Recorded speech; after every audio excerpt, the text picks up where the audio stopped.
ಮತ್ತಷ್ಟು ಬಲಗೊಳ್ಳಲಿದೆ ಭಾರತೀಯ ಸೇನೆ. ಶಸ್ತ್ರಾಸ್ತ್ರ ಖರೀದಿಗೆ 80,000 ಕೋಟಿ ರೆಡಿ. ಮೋದಿ ಪ್ಲಾನ್ ಶತ್ರು ರಾಷ್ಟ್ರಗಳಿಗೆ ಭಯ. ಭಾರತ ಇಂದು ಜಾಗತಿಕ ಮಟ್ಟದಲ್ಲಿ ಕೇವಲ ಶಾಂತಿಪ್ರಿಯ ರಾಷ್ಟ್ರವಾಗಿ ಮಾತ್ರವಲ್ಲದೆ ಬಲಿಷ್ಠ ಸೇನಾ ಶಕ್ತಿಯಾಗಿಯೂ ಕೂಡ ಹೊರಹೊಮ್ಮುತ್ತಿದೆ. ಗಡಿಯಲ್ಲಿ ಸಂಚು ಹೂಡುವ ಶತ್ರುಗಳಿಗೆ ಸಿಂಹ ಸ್ವಪ್ನವಾಗಲು ಭಾರತೀಯ ರಕ್ಷಣಾ ಇಲಾಖೆ ಈಗ ಅತಿ ದೊಡ್ಡ ಹೆಜ್ಜೆಯನ್ನ ಇಟ್ಟಿದೆ. ಕೇಂದ್ರ ಸರ್ಕಾರವು ಬರೋಬ್ಬರಿ 80,000 ಕೋಟಿ ರೂಪಾಯಿಗಳ ಬೃಹತ್ ರಕ್ಷಣಾ ಖರೀದಿಗೆ ಹಸಿರು ನಿಶಾನೆಯನ್ನ ತೋರಿಸಿದೆ. ಯುದ್ಧದ ರಣಾಂಗಣದಲ್ಲಿ ಸದ್ದು ಮಾಡುವ ಟ್ಯಾಂಕರ್ಗಳಿಂದ ಹಿಡಿದು ಆಕಾಶದಲ್ಲಿ ಶತ್ರುಗಳನ್ನು ಹೊಡೆದುರುಳಿಸುವ ಕ್ಷಿಪಣಿಗಳವರೆಗೆ ಭಾರತ ಈಗ ತನ್ನ ಬತ್ತಳಿಕೆಯನ್ನ ಮತ್ತಷ್ಟು ಹರಿತಗೊಳಿಸ್ತಾ ಇದೆ. ರಕ್ಷಣಾ ಸಚಿವಾಲಯದ ಅತ್ಯುನ್ನತ ನಿರ್ಧಾರ ತೆಗೆದುಕೊಳ್ಳುವ ಸಮಿತಿಯಾದ ಡಿಫೆನ್ಸ್ ಅಕ್ವಿಸಿಷನ್ ಕೌನ್ಸಿಲ್ ಅಂದ್ರೆ DAC ಈ ಮಹತ್ವದ ಅನುಮೋದನೆಯನ್ನ ನೀಡಿದ್ದು ಇದು ಭಾರತೀಯ ಸೇನೆಯ ಶಕ್ತಿಯನ್ನ ನೂರ್ಮಡಿಗೊಳಿಸಲಿದೆ. ಈ ಬೃಹತ್ ಯೋಜನೆಯಲ್ಲಿ ಏನೇನಿದೆ, ಯಾವೆಲ್ಲ ಶಸ್ತ್ರಾಸ್ತ್ರಗಳು ನಮ್ಮ ಸೇನೆಗೆ ಸೇರ್ಪಡೆಯಾಗಲಿವೆ, ಸಂಪೂರ್ಣ ಮಾಹಿತಿ ಇಲ್ಲಿದೆ.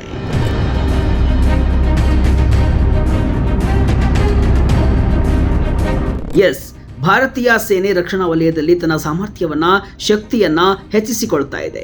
ಆಪರೇಷನ್ ಸಿಂಧೂರದ ಬಳಿಕ ಭಾರತೀಯ ಸೇನೆಯ ಶಕ್ತಿ ಜಾಗತಿಕ ಮಟ್ಟದಲ್ಲಿ ಅನಾವರಣಗೊಂಡಿದ್ದು ಇನ್ನಷ್ಟು ಸೇನೆ ಸಜ್ಜುಗೊಳ್ತಾ ಇದೆ. ಕೇಂದ್ರ ಸರ್ಕಾರ ಈಗ 80,000 ಕೋಟಿ ಅನುದಾನವನ್ನ ನೀಡಿದ್ದು ಹೊಸ ವರ್ಷಕ್ಕೆ ಹೊಸ ಶಕ್ತಿಯೊಂದಿಗೆ ಸೇನೆ ಸಜ್ಜಾಗಲಿದೆ. ಈಗ ಭಾರತದತ್ತ ಶತ್ರು ರಾಷ್ಟ್ರಗಳ ಕಣ್ಣು ನೆಟ್ಟಿದ್ದು ಭಾರತದ ಸೇನೆಯ ಬತ್ತಳಿಕೆಗೆ ಯಾವೆಲ್ಲ ಶಸ್ತ್ರಾಸ್ತ್ರಗಳು ಬಂದು ಸೇರಲಿವೆ ಎಂಬ ಆತಂಕ ಶುರುವಾಗಿದೆ. ಈಗ ಸೇನೆ ಯಾವೆಲ್ಲ ಅಸ್ತ್ರಗಳನ್ನು ಖರೀದಿ ಮಾಡುತ್ತೆ, ಏನೆಲ್ಲ ಹೊಸ ಯೋಜನೆಗಳು ಘೋಷಣೆ ಆಗುತ್ತೆ ಅನ್ನೋದೇ ಸದ್ಯದ ಕುತೂಹಲ. ಟ್ಯಾಂಕ್ಗಳಿಗೆ ಕಾಯಕಲ್ಪ, ಹೆಲಿಕಾಪ್ಟರ್ ಅಪ್ಗ್ರೇಡ್. ಈ 80,000 ಕೋಟಿ ರೂಪಾಯಿಗಳ ಯೋಜನೆಯಲ್ಲಿ ಮುಖ್ಯವಾಗಿ ಭಾರತೀಯ ಭೂಸೇನೆಯ ಬೆನ್ನೆಲುಬಾಗಿರುವಂತಹ T-90 ಮೇನ್ ಬ್ಯಾಟಲ್ ಟ್ಯಾಂಕ್ಗಳ ಸಂಪೂರ್ಣ ಓವರ್ ಹಾಲ್ ಅಥವಾ ಕಾಯಕಲ್ಪಕ್ಕೆ ಆದ್ಯತೆಯನ್ನ ನೀಡಲಾಗಿದೆ. ಇದರೊಂದಿಗೆ ವಾಯುಪಡೆಯ ವಿಶ್ವಾಸಾರ್ಹ Mi-17 ಹೆಲಿಕಾಪ್ಟರ್ಗಳ ಮಿಡ್ ಲೈಫ್ ಅಪ್ಗ್ರೇಡ್ಗೆ ಚಾಲನೆಯನ್ನ ನೀಡಲಾಗಿದೆ. ಇದರಿಂದ ಈ ಯುದ್ಧ ವಿಮಾನಗಳು ಮತ್ತು ಟ್ಯಾಂಕ್ಗಳ ಕಾರ್ಯಕ್ಷಮತೆ ಹೆಚ್ಚುವುದಲ್ಲದೆ ಅವುಗಳ ಸೇವಾ ಅವಧಿಯು ವಿಸ್ತರಣೆಯಾಗಲಿದೆ. ಆತ್ಮಹತ್ಯಾ ಡ್ರೋನ್, ಅತ್ಯಾಧುನಿಕ ತಂತ್ರಜ್ಞಾನಕ್ಕೆ ಮೊರೆ. ಆಧುನಿಕ ಯುದ್ಧ ತಂತ್ರದಲ್ಲಿ ಡ್ರೋನ್ ಮತ್ತು ಸ್ಮಾರ್ಟ್ ಬಾಂಬ್ಗಳ ಪಾತ್ರ ದೊಡ್ಡದು. ಇದನ್ನ ಅರಿತ ಸರ್ಕಾರವು ಲೋಯಿಟರಿಂಗ್ ಮ್ಯೂನಿಷನ್ಸ್ ಅಂದ್ರೆ ಆಕಾಶದಲ್ಲಿ ಸುತ್ತಾಡುತ್ತಾ ಗುರಿಯನ್ನ ನಿಖರವಾಗಿ ಪತ್ತೆ ಹಚ್ಚಿ ದಾಳಿ ಮಾಡುವ ಆತ್ಮಹತ್ಯಾ ಡ್ರೋನ್ಗಳ ಖರೀದಿಗೆ ಒಪ್ಪಿಗೆಯನ್ನ ನೀಡಿದೆ. ಇದು ಭಾರತದ ಸರ್ವೆಲೈನ್ಸ್ ಮತ್ತು ಸ್ಟ್ರೈಕ್ ಸಾಮರ್ಥ್ಯವನ್ನ ಜಗತ್ತಿನ ಮುಂದುವರೆದ ದೇಶಗಳ ಪಾಲಿಗೆ ತಂದು ನಿಲ್ಲಿಸಲಿದೆ. ಆಕಾಶದ ಕಣ್ಣು, ಹಾರುವ ಪೆಟ್ರೋಲ್ ಬಂಕ್ಗಳು.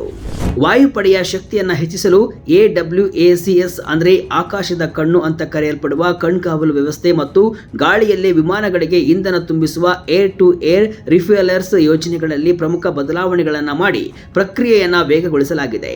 ಇವು ಭಾರತೀಯ ವಾಯುಪಡೆಗೆ ದೂರದ ಹಾದಿಯ ಕಾರ್ಯಾಚರಣೆಗಳಲ್ಲಿ ಫೋರ್ಸ್ ಮಲ್ಟಿಪ್ಲೈಯರ್ ಆಗಿ ಕೆಲಸವನ್ನ ಮಾಡಲಿವೆ. ಜಲ ಮತ್ತು ನಭಕ್ಕೆ MRSAM ಕ್ಷಿಪಣಿ ಸುರಕ್ಷತೆ.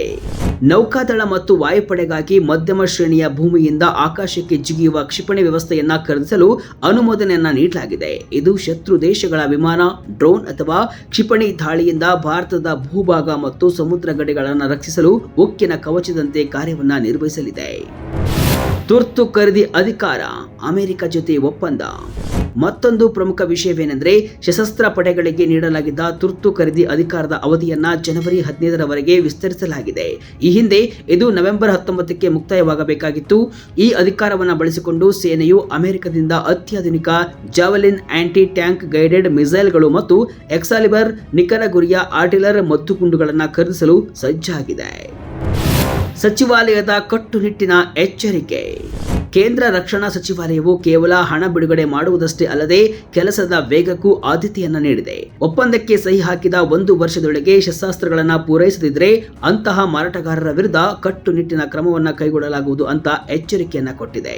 ರಕ್ಷಣಾ ಬಜೆಟ್ನ ಒಟ್ಟು ಬಂಡವಾಳ ವೆಚ್ಚದಲ್ಲಿ 20% ಇಂತಹ ತುರ್ತು ಖರೀದಿಗಳಿಗೆ ಬಳಸಿಕೊಳ್ಳಲು ಈಗ ಅವಕಾಶವನ್ನ ನೀಡಲಾಗಿದೆ. ಭಾರತದ ಬತ್ತಳಿಕೆಗೆ ಅನಂತ ಶಸ್ತ್ರ. ಶತ್ರು ಡ್ರೋನ್ಗಳು ಆಕಾಶದಲ್ಲೇ ಧ್ವಂಸ. ಇನ್ನು ಸೇನೆಯು ತನ್ನ ವಾಯು ರಕ್ಷಣಾ ಸಾಮರ್ಥ್ಯವನ್ನು ಬಲಪಡಿಸಲು ಒಂದು ಮಹತ್ವದ ಹೆಜ್ಜೆಯನ್ನ ಇಟ್ಟಿದೆ. ಪಾಕಿಸ್ತಾನ ಮತ್ತು ಚೀನಾದ ಗಡಿಗಳಲ್ಲಿ ನಮ್ಮ ಆಕಾಶವನ್ನ ಅಭೇದ್ಯ ಕೋಟೆಯನ್ನಾಗಿಸಲು ಅನಂತ ಶಸ್ತ್ರ ಎಂಬ ಅತ್ಯಾಧುನಿಕ ಕ್ಷಿಪಣಿ ವ್ಯವಸ್ಥೆಯನ್ನ ಖರೀದಿಸಲು ಭಾರತೀಯ ಸೇನೆ ಮುಂದಾಗಿದೆ.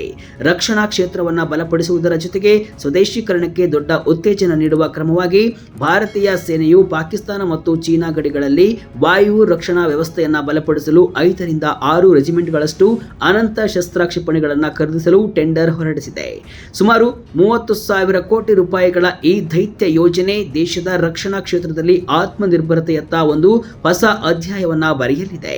ಸರ್ಕಾರಿ ಸ್ವಾಮ್ಯದ ಭಾರತ್ ಎಲೆಕ್ಟ್ರಾನಿಕ್ಸ್ ಲಿಮಿಟೆಡ್ ಅಂದ್ರೆ BEL ಸಂಸ್ಥೆಗೆ ಭಾರತೀಯ ಸೇನೆಯು ಟೆಂಡರ್ ಅನ್ನ ನೀಡಿದೆ ಅಂತ ರಕ್ಷಣಾ ಅಧಿಕಾರಿಗಳು ತಿಳಿಸಿದ್ದಾರೆ. ಈ ಹಿಂದೆ quick reaction surface to air missile ಅಂತ ಕರೆಯಲಾಗ್ತಾ ಇದ್ದಂತಹ ಈ ವ್ಯವಸ್ಥೆಯನ್ನ ಸಂಪೂರ್ಣವಾಗಿ ಭಾರತದಲ್ಲಿಯೇ ರಕ್ಷಣಾ ಸಂಶೋಧನೆ ಮತ್ತು ಅಭಿವೃದ್ಧಿ ಸಂಸ್ಥೆ DRDO ಅಭಿವೃದ್ಧಿಪಡಿಸಿದೆ.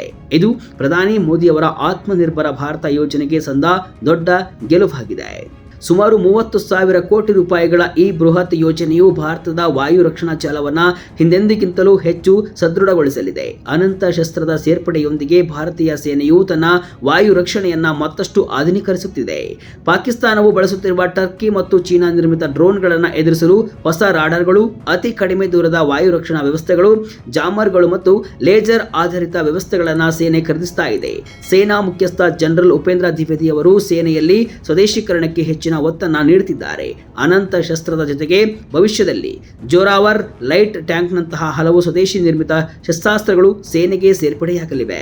ಒಟ್ಟಾರೆಯಾಗಿ ಹೇಳುವುದಾದರೆ ಭಾರತ ಇಂದು ತನ್ನ ರಕ್ಷಣಾ ಸಾಮರ್ಥ್ಯವನ್ನ ಜಾಗತಿಕ ಸವಾಲುಗಳಿಗೆ ತಕ್ಕಂತೆ ರೂಪಿಸಿಕೊಳ್ತಾ ಇದೆ. ತಂತ್ರಜ್ಞಾನದ ಅಳವಡಿಕೆ ಮತ್ತು ಸಶಸ್ತ್ರ ಪಡೆಗಳ ಆಧುನೀಕರಣದ ಮೂಲಕ ಆತ್ಮನಿರ್ಭರ ಭಾರತದ ಕನಸು ನನಸಾಗ್ತಾ ಇದೆ.